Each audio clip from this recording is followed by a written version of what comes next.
2 Samuel chapter 6, verse 13, here beginneth the reading of God's holy word. And it was so that when they that bear the ark of the Lord had gone 6 paces, he sacrificed oxen and fatlings. The word of the Lord for the people of God. You can take your seat. I tell you. It matters how you handle God's presence, y'all. It matters how you handle his presence. We continue the year theme, Kingdom Authority.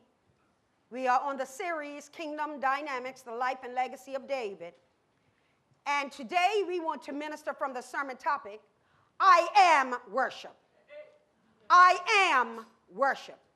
Now, just as a throwback, the last time that I stood before you, I ministered from the sermon topic, idol worship. And so we're going to make a direct contrast. Now, we've learned about what idol worship is. It's being distracted. It's being taken away from the I am. It's somehow the enemy is subtle. He'll do it to the most seasoned saint. And today now we want to progress from idol worship to I am worship. I begin. One of the most challenging situations is to be at the top of your field. To be the best at anything is to be tempted to consider oneself untouchable, untrainable, and hence unteachable. People at the top of their field begin to change the rules of expectation. What was wrong can become their new right. What was unacceptable can conveniently become acceptable. Let me give you a couple of examples we would definitely know about. Tiger Woods, 20 years ago, became a family man at the top of his game. And he went from being a family man to a philanderer. Whitney Houston, Prince, and so many other gifted singers succeed in singing but lose their souls. Priests and pastors preaching the Bible while perverting the message of the Bible in their private lives. One must be careful of when they reach the height of their sport, their career, or their ministry, that they do not get caught up in I worship. I worship. I worship. It places you before anyone. It pleases you before anyone. It promotes you before anyone. And let me say here, Shekinah Worship Center, and I certainly hope that I don't have to lay before you a number of experiences or examples of how I promote people, how I push people, how I plan that others walk in the prophetic calling of their own purpose and destiny by pushing people to lead, pushing people to sing, pushing people to teach, pushing people to preach. Because it's not about I, it's about I am. I worship is trouble. It is also one of the first acts that God forbade. Leviticus 19:4, turn ye not unto idols, nor make to yourselves molten gods. I am the Lord your God.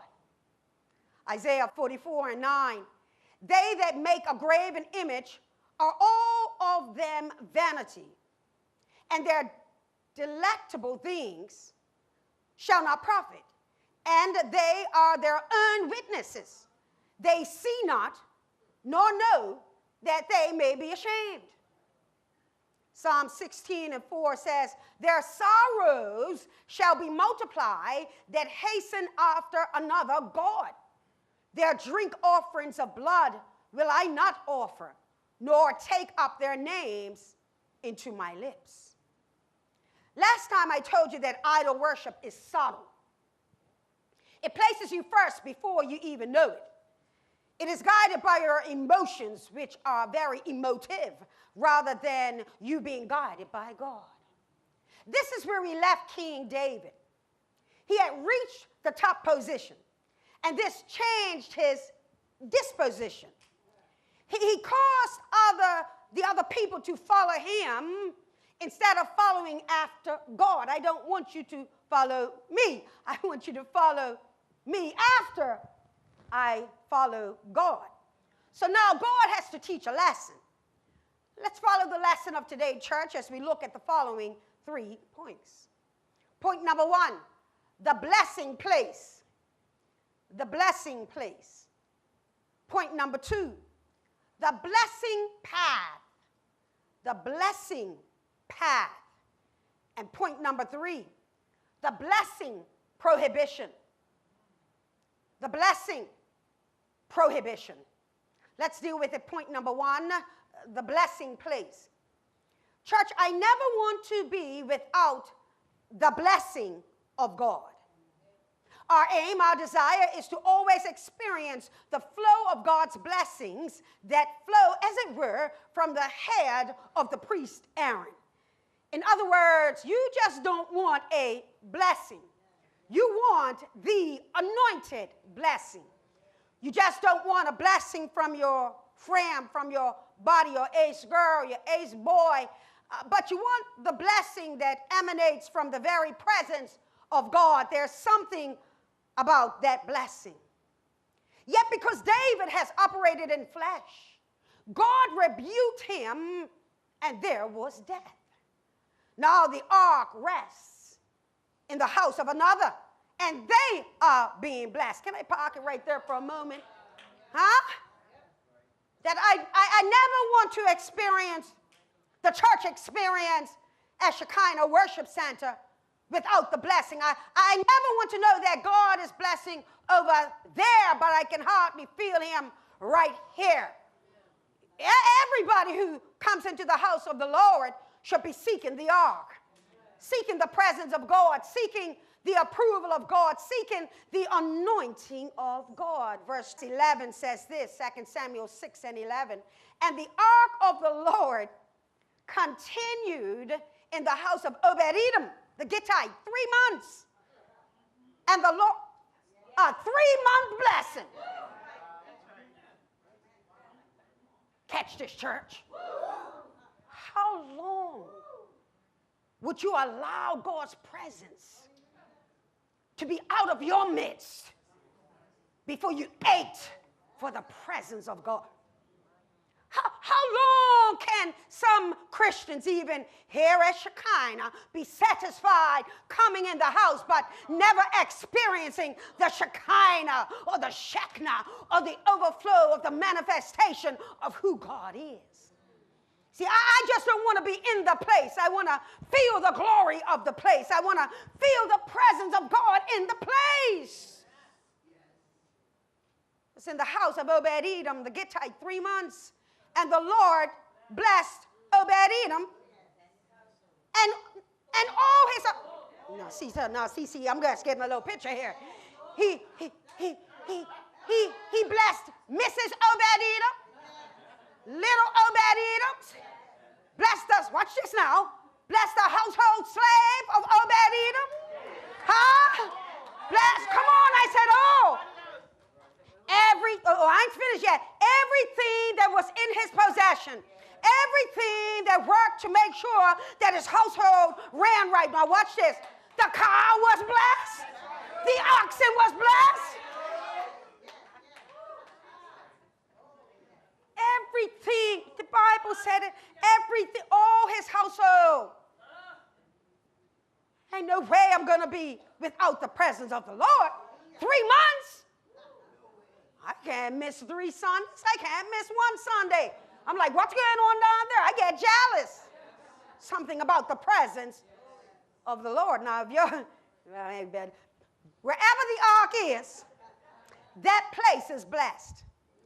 Though God is everywhere and is aware of everything, this does not mean that God blesses everything. Come on. Come on. Hey. I wouldn't, listen, I'm not making an altar call now, but if you haven't felt God's presence, if you haven't felt God's glory yet, check out where your ark is. Check out where your worship is. This is the sole purpose that we come into the house of God to connect with God in a way so that the next 6 days we can experience the overflow of the shadow of the anointing, so that whatever pain we may go through, the joy we may go through, we understand that God's presence is with us. It's not tarrying somewhere else. It's not continuing somewhere else. God's presence is right here with us. God, watch it now, blesses his presence. God blesses those who seek to honor his presence in all that they do. It does matter how you carry God's presence. I don't want you up here leading praise and worship and you don't look like praise and worship. What? When the deacon comes down and he's doing all his doing, I'm like, that's what I'm talking about.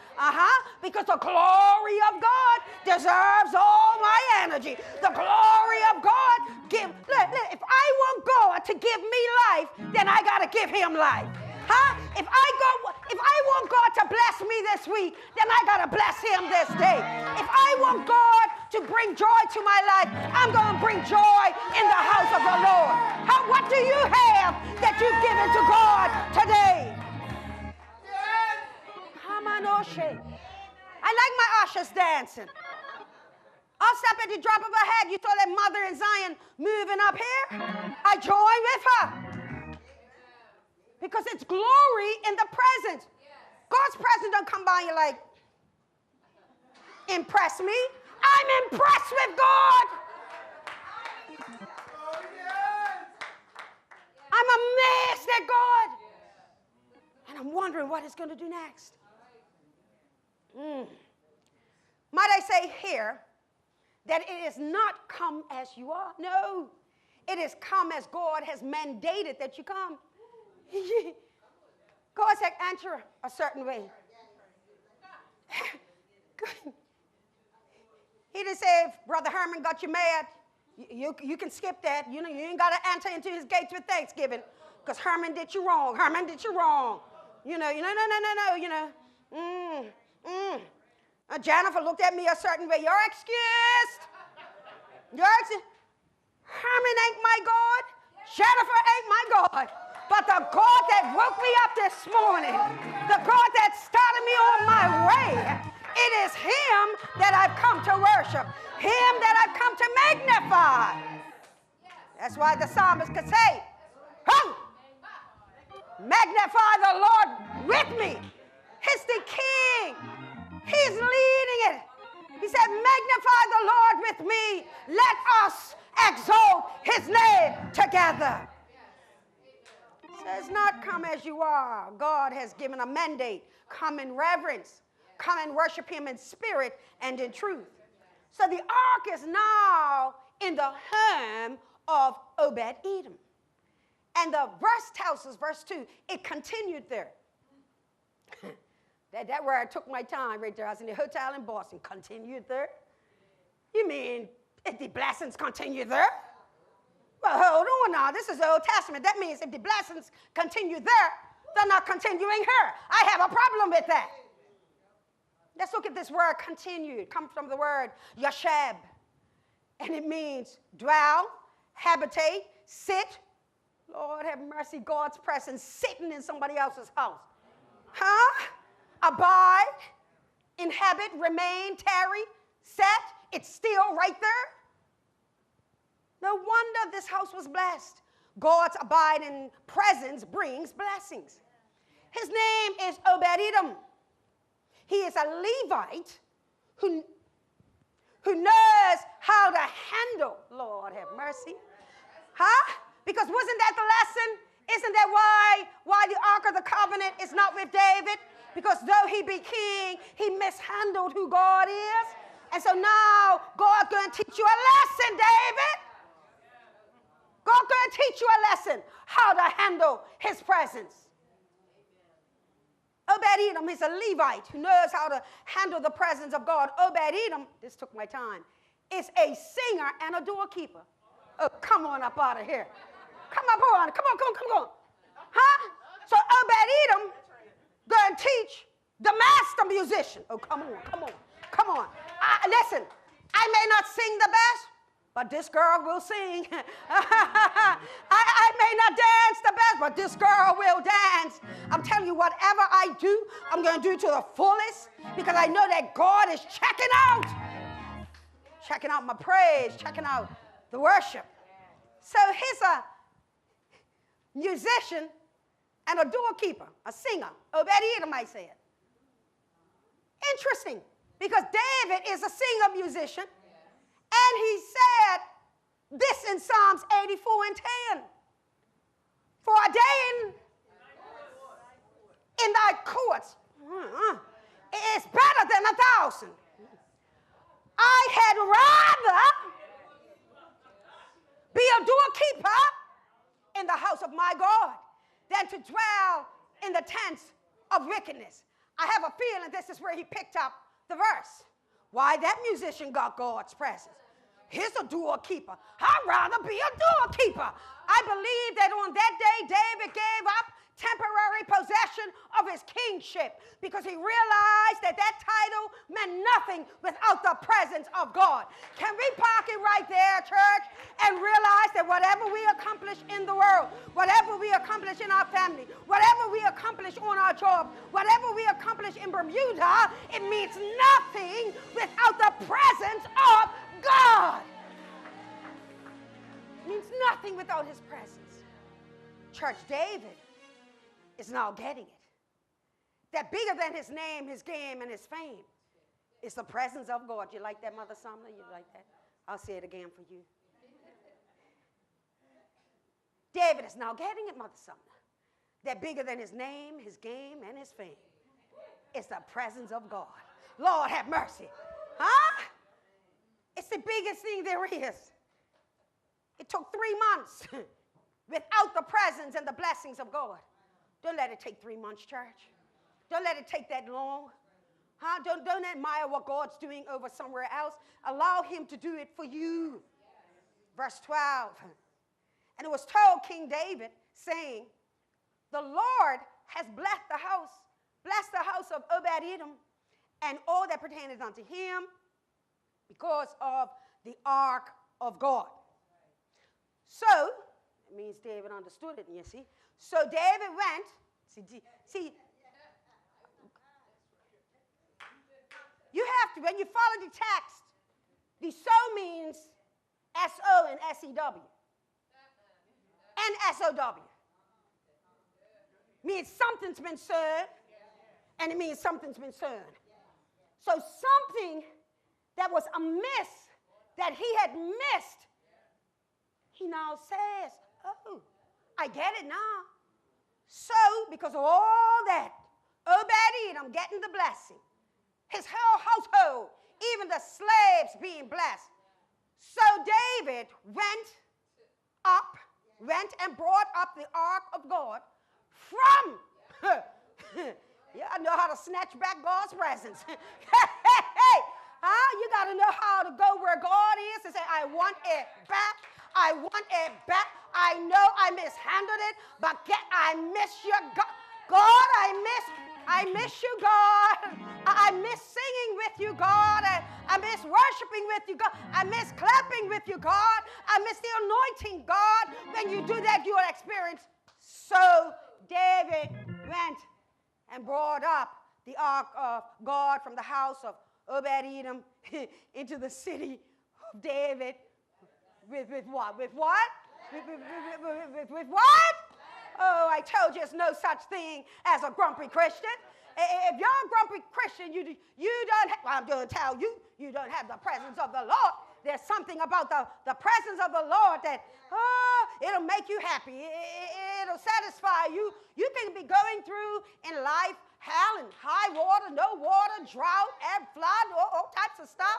But in your mind, you know that if I can just make it through the gates of the doors of the house, I would rather be get me to the door. Just get me to the door.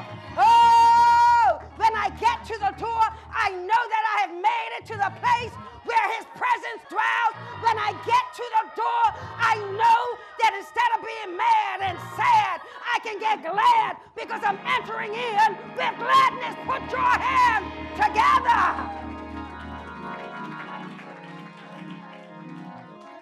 You were right earlier, Deacon. Life is not going to be a flowery bed of ease and every day be sunshine. But I tell you what, whether it's sunshine out there or cloudy, the sun still has its place. And in the kingdom, no matter what we're going through, the S-O-N of God still has his place. And so that's why no matter what, I can count on the presence of God. So note that this verse tells us that this time, different now, different. This time, David, he comes with gladness. Not with pomp and circumstance. Huh? You notice when it was pomp and circumstance, read early in the chapter, oh, he broke it down. I got my cymbals, I got my timbres, I got my bass band, my musician. But when you do it God's way, just everybody show up and let's worship God. Huh? It doesn't matter in particular, you're the best singer, you're the best. I always tell Sister Julie, don't I always tell you, just come with the right attitude. Don't I say that? I know I got to hit soprano and alto and tenor and contra alto and all that. But I tell them, look, I'm going to sing a couple of keys in praise and rehearsal. I don't know what key I'm going to sing on Sunday. But I tell you what, I know my key. The key is called the key of gladness. The key of gladness. The key of gladness. I'm trying to pronounce my words when I sing superintendent. But once in a while I go Bermuda. Hey, walking in power. Superintendent wants me to sing it like this. I'm walking in power. No. Sometimes I'm walking in power. But I'm glad. But I'm glad. But I'm glad. But I'm glad.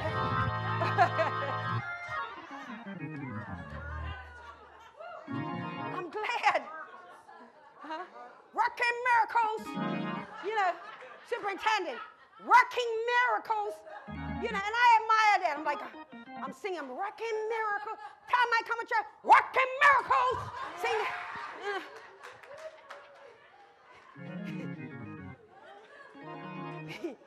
Because you know my heart, and God knows my heart.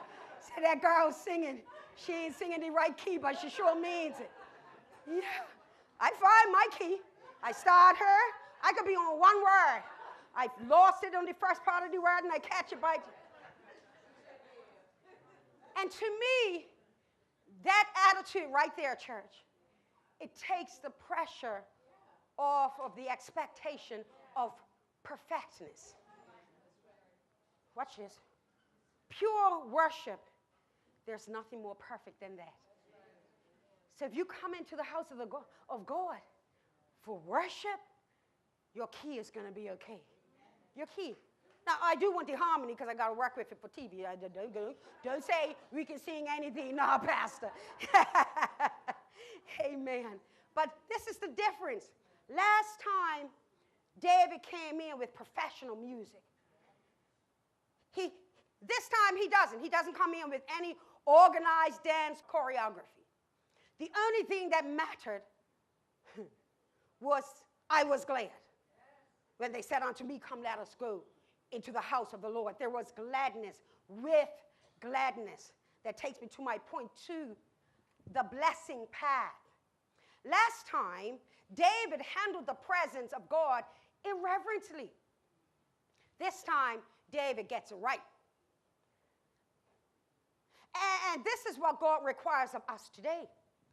That when we get it wrong this time or that time, that the next time we get it right. So he said, don't park. Don't park at your wrong. Don't stay there at the place where you missed it. Just get back. This is what God teaches us in his word. Don't make excuses. Don't blame the pastor. Don't blame God. Just get it right next time. Don't risk another breach. Another death. How am I not seeing? This time, get through the threshing floor in good order. Let's look at 13. And it was so that when they that bear the ark of the Lord had gone 6 paces, he sacrificed oxen and fatling. Watch this. They are carrying now the ark. We're a deacon in training. Sean, come. Come this way. I want you to stand next to each other. Who I had before? Oh, I'm going to let you stay on the instrument. All right, you're carrying it. Act like you got your pearls. All right. This time, they're carrying it right. There's not a beast of burden, but we, the people of God, watch it now, we take on the burden of the presence of God. Oh, you think that God's presence is only joy? No, there's a burden. There's a weight. There's a weight because we're in a dark world. We are in a world that does not appreciate and honor God's presence. And so we, the children of God, Christians, we've got to carry it right. And so we carry it, the weight, on our shoulders. Now, okay, step back a minute. I want you to take 6 steps and stop, small steps. Go. 1, 2, 3, 4, 5, 6. This time, they stop at 6 paces. And listen, they don't sacrifice. He sacrificed. David led the sacrifice. Because this time he says, last time I puffed myself up. This time I'm making sure that I humble myself. And so I'm going to make a sacrifice. And no small coincidence, is 6 steps, the number of man. So God, before I complete my 7th step, before I come to the place of maturity, I'm going to be thankful that this time your presence yet abides, your presence is with us, and we won't make the mistake we made last time. Now, parenthetically, or making a comparison, some of us have to understand or ask ourselves, am I on my 5th step? On my 6th step? Am I ready before I take my 7th step of maturity, my 7th step of completion? Am I ready to humble myself? David will not allow himself to be puffed up. Therefore, instead of celebrating himself, he sacrifices himself.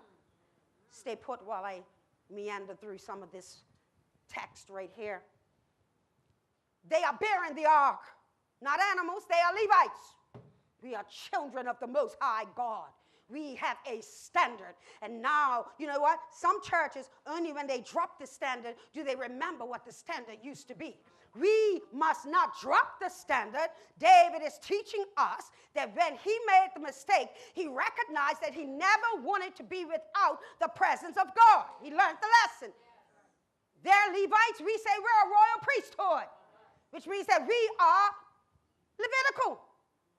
We're royal. We're holy. The expectation is the same. Let me say here, churches must be very careful here. I grieve when I go to funerals, and there are those who, watch it now, read God's holy word with no reverence and with a lack of understanding. To me, to your pastor, that's you're not carrying the anointed presence of God. The word of God, that which we shoulder, must be understood to be holy and set apart. All that we do as we worship and are worshipers of God must be done with great honor and respect. What a picture. Look at them. Focused forward. When you carry the presence of God, they can't be looking back at me talking. When you carry God's presence, you're focused forward. You got a mission. There's something that needs to be demonstrated in the eyes of the public, and you stay focused. It's resting on your shoulders. You can hear the instructions of God. Your ears are attuned, not to David, But God, what would you have me to do? That's how you know that you're carrying God's presence. When you go from Monday through Saturday and it's God, how do you want me to handle this situation? God, how do you want me to move in this? God, did I do the right thing? You're handling the presence of God right. We got to show that. Thank you, deacons. Thank you much. We've got it's an honor. It's an honor to have to shoulder the presence of God. Talk to you some more about this honor. You don't come into the holy place, God's presence, in leggings. You can come as you are down there. The holy of her.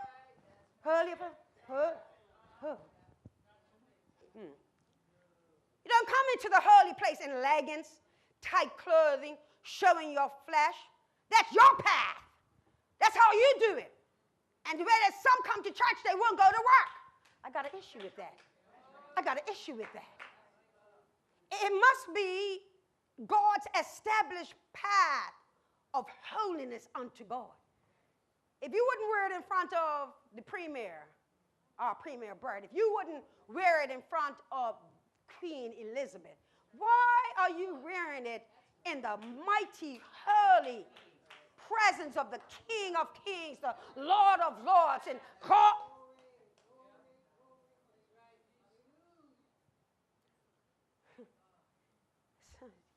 We're not going to drop the ark.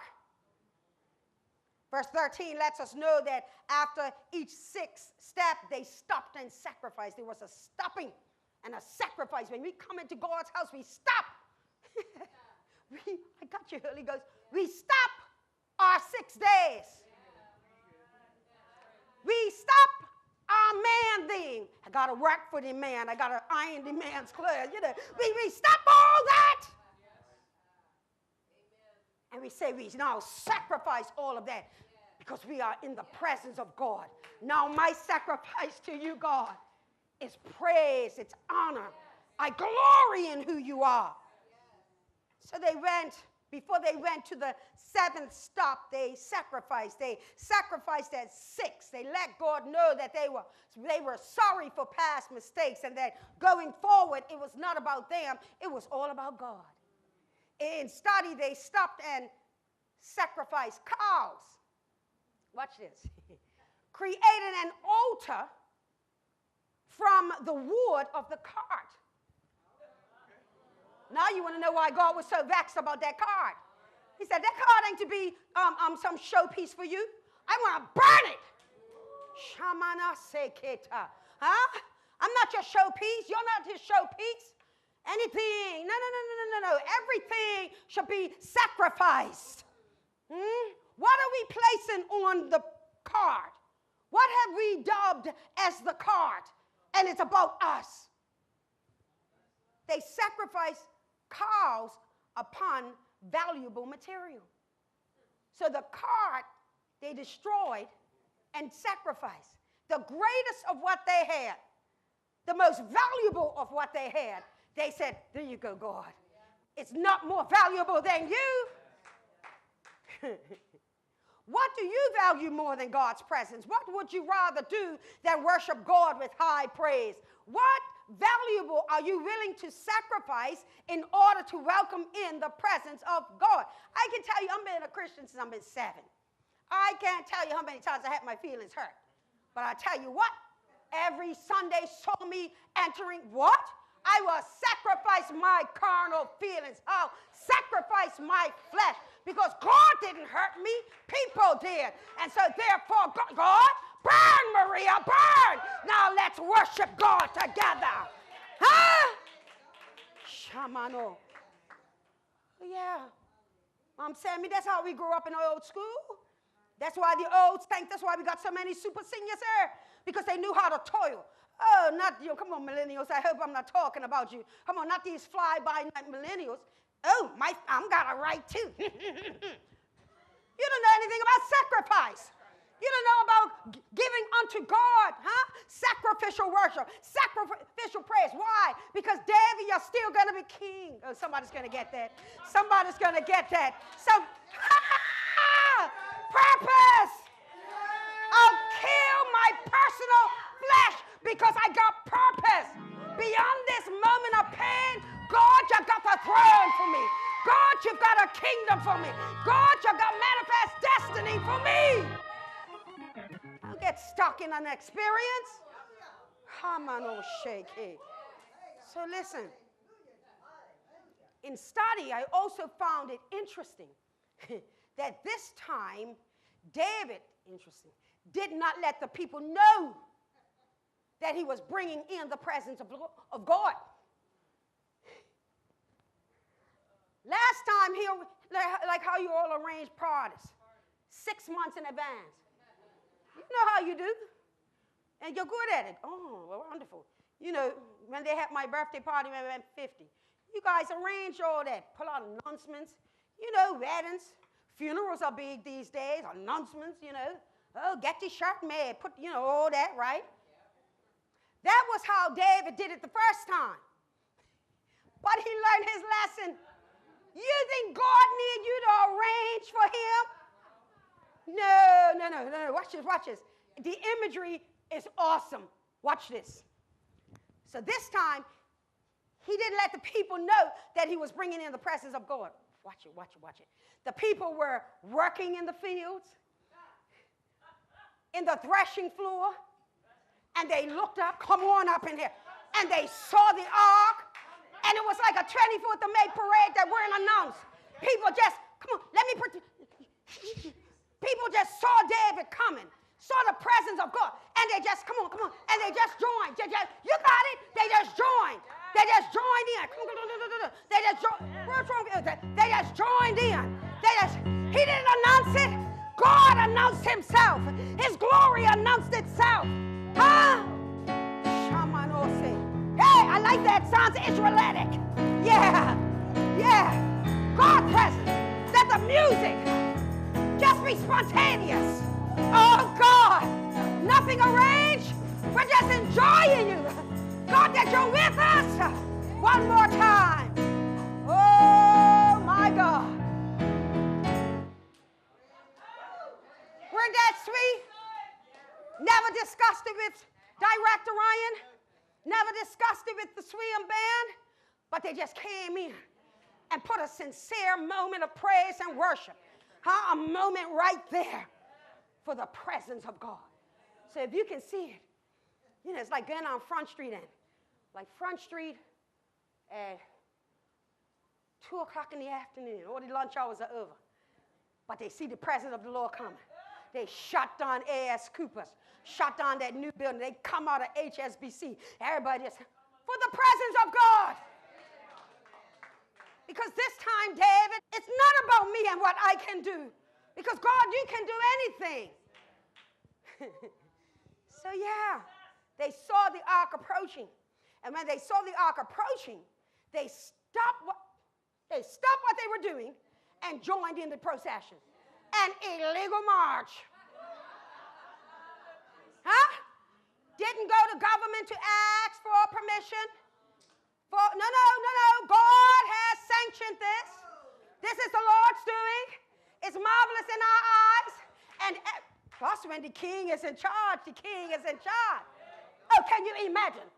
Can you imagine? I'm going to say it. I'm going to tell you right now, I will want to be on Front Street when Premier David Brett marches down talking about, I'm on the battlefield for my Lord. I'm on the battlefield. Look. Call me, text me, WhatsApp me, message me. I'm coming downtown. What? That will capture every newspaper locally and internationally. Hey, when our people stop everything and give God his due.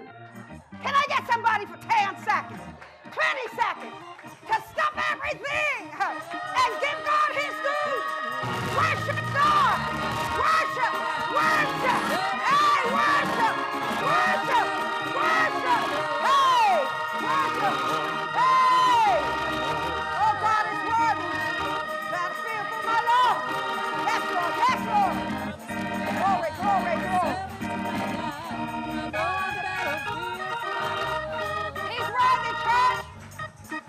worthy.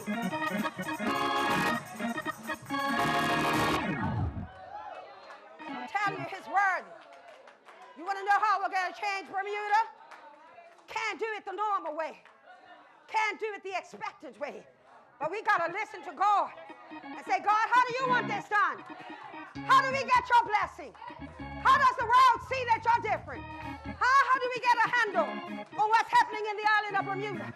Oh, we can change Bermuda if Bermuda changes her mind towards God. Nothing organized.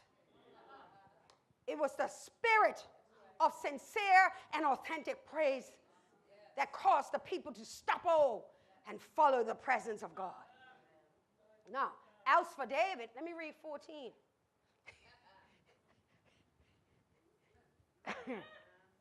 And David danced before the Lord with all his might. Shh. Let me tell you something. If you don't leave church disheveled in some way, you know, you should need more antiperspirant when you leave. Sometimes, depending on the type of service we have, you need to go get a nap before you eat.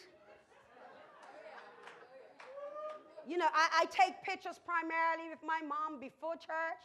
Ain't no sense me trying to look decent after church. You know, I don't wear makeup, but I do put on a little of that powder stuff just to bring down some of the shine, Brother Lamb. But once I've shined in the presence of God and I've sweated it all out, that's just a different thing. You know, David, how do you come into the blessed presence of the Lord and remain the same? I'm suspicious of people like that. How do you remain who you are? The Bible says, and David was girded with linen ephod. Had on the best linen from Egypt. The most expensive linen there was. Yet in the presence of God, it was as nothing. I'm just so glad to have you back, God. I'm so glad to feel you, God. Oh, I missed you, God. Say, David danced with all his might.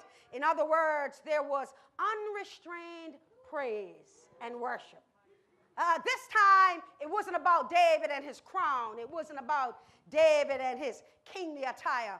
All I want to do is just linen, just linen. Woo, just the most pure, sincere. I really mean it this time. I mean it. I know what it's like to be without you, Lord, and I don't like it. So therefore, I've adjusted my praise and worship. My God, can I tell somebody it's okay to adjust your praise and worship? It's okay. It's okay to you know, if you didn't praise and worship too much this week, and next week you praise and worship a lot, and somebody comes and goes, oh, you switched up. That's all right. Let them say that. No problem. Just reach this threshing floor right here. Because watch it now.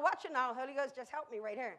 I just said, reach this threshing floor where you are separated from who you are. Think about who I am. Oh, God, it's all about you. I learned that being who I am can cost me your presence. But if I can lose who I am, I'll find myself in you. This time, oh yeah, David is not dressed in regal kingly attire, but he was dressed in humility and holiness. This is what the linen represented. Linen comes from the word bod. It's actually spelled B-A-D, but it's bod. Oh, bod, yeah. An emblem of, watch this, moral purity and righteousness. How should you come into God's presence? With moral purity. Yes, it matters. Clean hands, pure heart. Righteousness. No wrongness come as you are. Just say, no. In other words, this time David got it. He got it right. That it was not about him. It was all about God. 15. So David and all the house of Israel brought up the ark of the Lord with shouting and the sound of the trumpet. I can't go into that. But it didn't mention the timbrels and the cymbals, just said trumpet. In other words, that which when blown signifies that it's time for war. Come on up in here. That's the only instrument I need right here. We're going on the battlefield. Huh? I'm going on the battlefield for my Lord. Can you imagine the sounds of joy and gladness? It's in this atmosphere now. You got the atmosphere, you saw it. That we read the next verse, verse 16. And as the ark, listen to me, and as the ark of the Lord came into the city of David. Now, his reaching the home stretch. You know, just like when you do the 24th of May run. Ain't too many of you in here done the 24th of May run. When a few of you did. You get, from what I hear, you get like, when you see the finish line, you get a burst of energy. Plus, you know the cameras and everything out there. You get, but you get a burst of energy. Like, oh, you know, Front Street, you're cool because you're waving to people, a lot of them, right? Get up by, Cedar Park, maybe? Cedar Park Avenue? Cedar Avenue? You're like, whoo, get me there, Lord, get me there, get me there, Lord, get me there. Right, get around, where's Marsh Friday? Where are we next? Who? Get around the tennis stadium, you go, tennis stadium, okay, tennis stadium. Got your earbuds in, song, take me through. Get around the corner. Oh, Donnie Hill. And people start clapping, you see the finish line.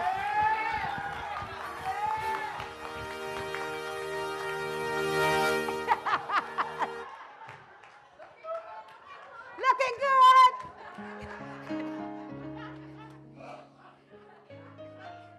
All the pain out the window. This is like what will happen.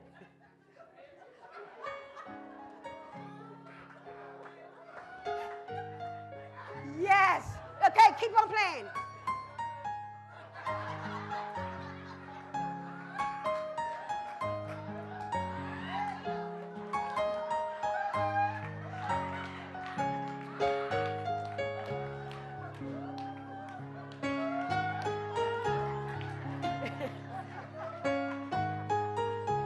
Chariots of fire.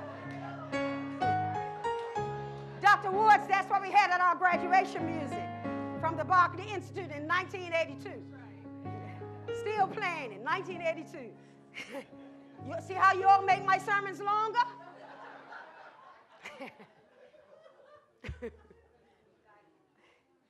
This is how it was felt. His reaching the city of David. Nobody else's city but his city, the royal city, Jerusalem, David's city. Michal, Saul's daughter, looked through a window, saw King David leaping and dancing before the Lord, and she despised him in her heart. His joyful. Stupid man. That fool. Where his That's not the rap I put out for him this morning, idiot. Where'd he go? He just doesn't know. That's what happens when you give these people power. They don't know how to dress, nothing. Look at him, fool. See? So understand, church. Always going to be somebody at Michal's window. Always going to be somebody when you're full. Oh, I'm going to help you here. You're full of joy, praising God, worshiping in his presence. Always going to be somebody at the window. Silly people. And she's got a title. And she's named doctor. And oh, that. Huh? So she despised him. Didn't just have a momentary problem with him. Right? Despising, that's a whole new level. She despised him. Comes from the word bizarre. Hey, quite bizarre. I heard y'all was trying to copy the laugh now.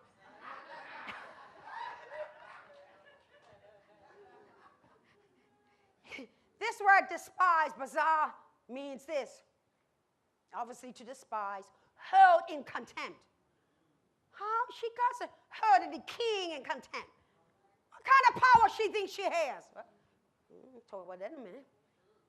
Held in contempt, disdain, consider worthless. Really?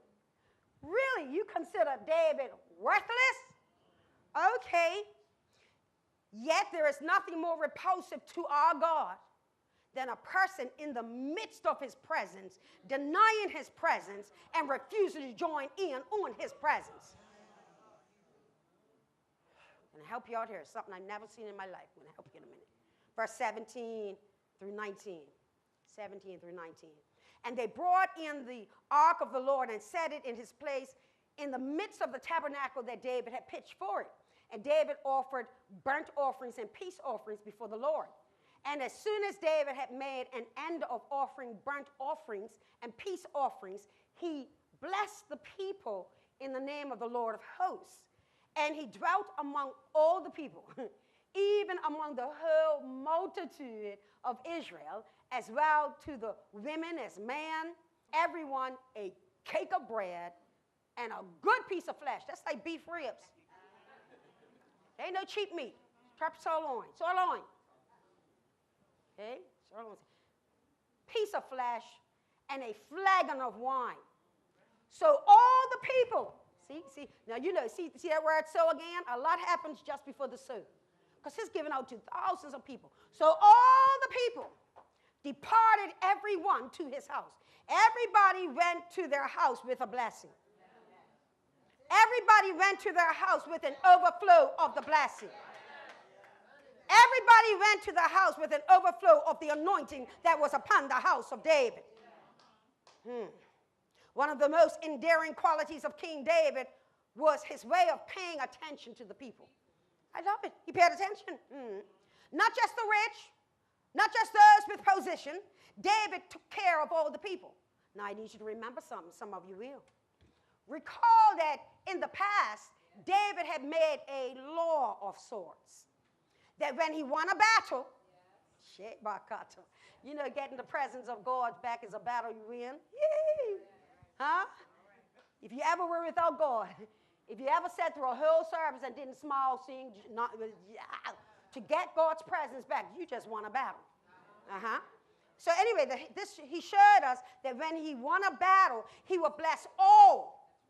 Not just those who had fought in the battle. If you want to read back, that's 1 Samuel 30, verses 20 through 31. So, remember the soldiers, some were weary, and they didn't go to fight. But when he brought back all the spoils, he says, and because these boys were like, why are you giving to them? They didn't fight. David said, no, I bless all the people. So the mindset of David is whenever we win, we bless everyone. Can we do that, church? That when we win, everybody gets blessed. David believes in blessing all, and yet we have a situation. Got a situation. You know that's my favorite commercial. Point number 3, my shortest point, the blessing prohibition. 20 and 21. Then David returned to bless his household. And Michal, look at the way the Bible says it. Listen. The daughter of Saul. Didn't say his wife. Didn't say his sweetie pie, his honey bunny, his sugar plum. And Michal, the daughter of Saul, came out to meet David and said, let me try to say it how she would say it.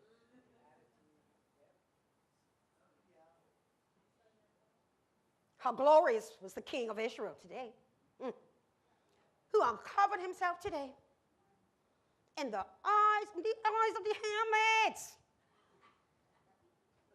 of his servants, as one of the vain fellows shamelessly. Be ashamed of yourself. shamefully uncovered himself. Listen to David. Listen to David. And David said unto Michal, it was before the Lord which chose me before thy father. Let's set this straight.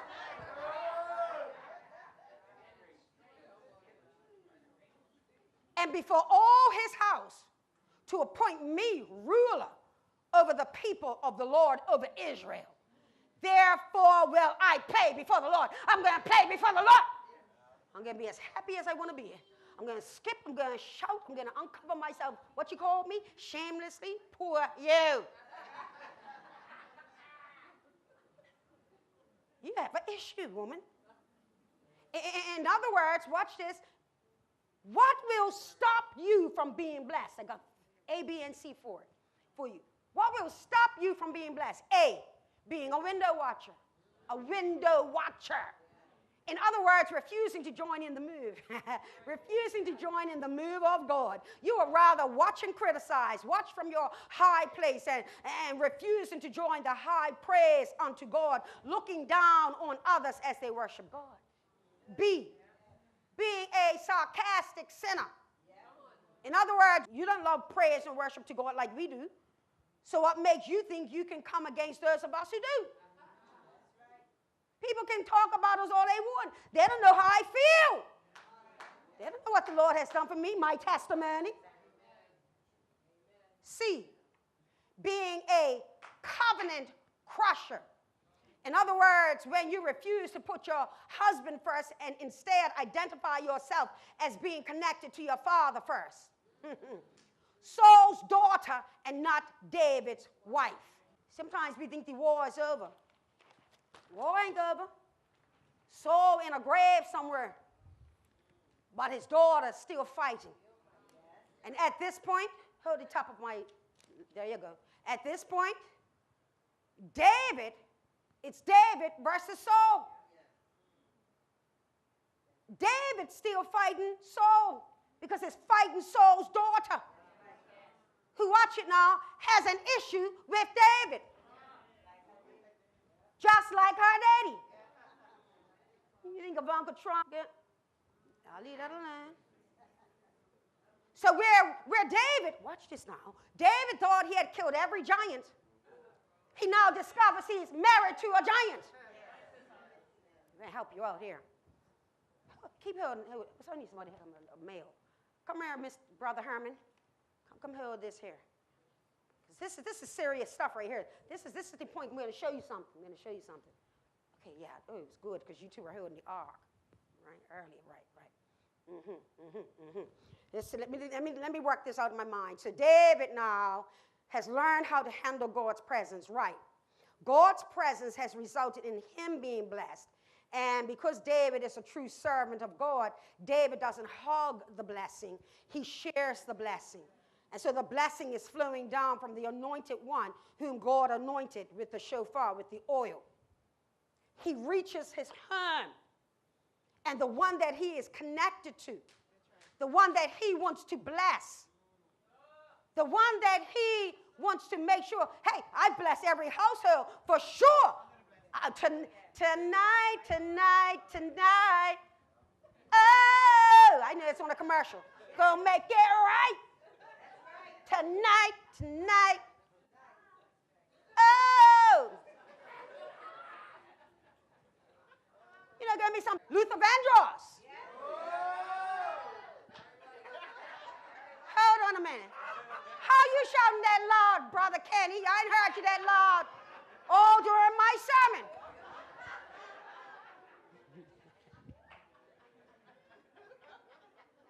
So he has, I have to make it clear, he has sent every person to their house with a blessing.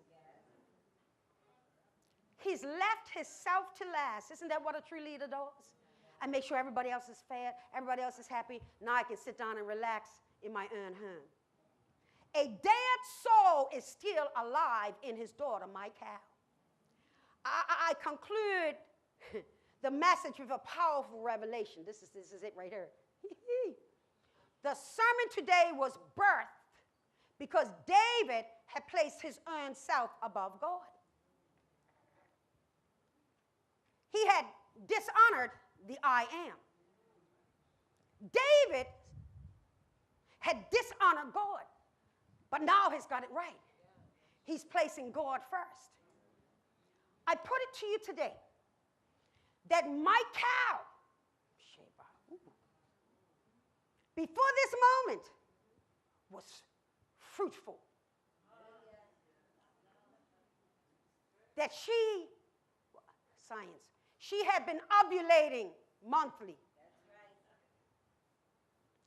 Her estrogen and progesterone levels were normal. Before this moment, let me put it this way, before this moment, her window moment of despising.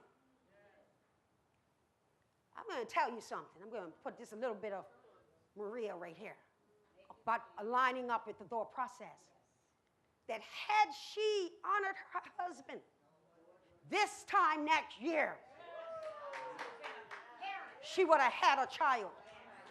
And as I was in the hotel room, God, I can remember, I was laying on my side, 2 pillows crunched up, and I was thinking about this.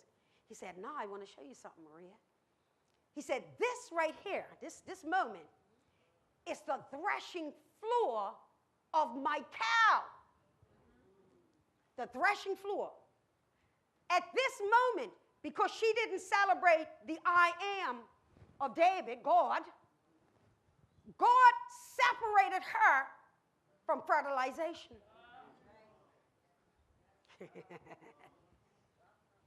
God now calls this moment, this is what he told me. He said, you had Perez Uzzah. This moment right here is Michal Uzzah. When you don't handle the presence of God right, something dies. And so that moment right here was the death of Michal. Therefore, stay where you are. Therefore, we have to read this verse here. 23. Because of this breach, how dare you come into the presence of the I am and go back to a dead situation. Therefore, Michal, the daughter of Saul, had no child unto the day of her death. What is worse than being dead? Being alive and being dead. What is worse than being dead? Knowing that you could have had the blessing that every other household. I'm sure 9 months later, you know how it is with hurricanes and stuff. 9 months later, blackouts. 9 months later, be a lot of children being born in the city of David. But they weren't being born unto Michal. Thank you, gentlemen. Michal Uzzah. A breach. God killed something because she dared kill the presence of I am. When you feel God's presence, I would advise you jump in. Don't try to restrain yourself. Don't try to say, well, I weren't feeling it today. Leave it, and adore the presence of God.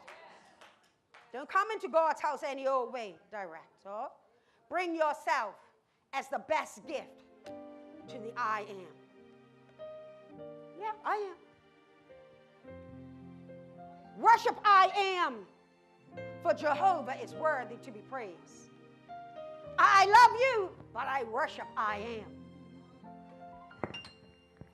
I appreciate you all. I love being a pastor and being a pastor to this church. But other than that and above that, it is about I am. God, not my flesh, the I am.